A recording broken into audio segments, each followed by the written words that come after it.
Pinangunahan ng Commission on Elections ang briefing sa PNP upang ipaliwanag ang kanilang papel sa pagsugpo ng vote buying. Ayon kay COMELEC Chairman George Garcia, mahalagang maunawaan ng mga pulis ang tamang proseso sa paghawak ng mga kaso ng vote buying.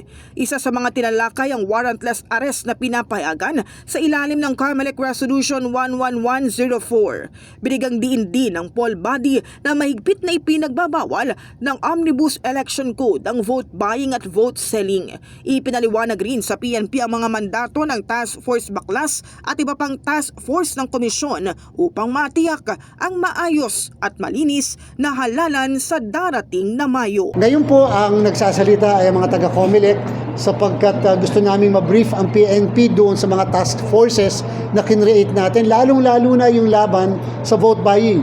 Kung ano ang dapat nagagawin ng Philippine National Police, lalong-lalo na yung mga tauhan natin when confronted with possibilities na yung tao ay involved sa vote buying, yung warrantless arrest na sinabi natin na otorisado ng ating pong COMELEC resolution. In the heart of changing lives, ito si Brigada Kath Austria ng 105.1 Brigada News sa FM Manila, The Music and News Authority.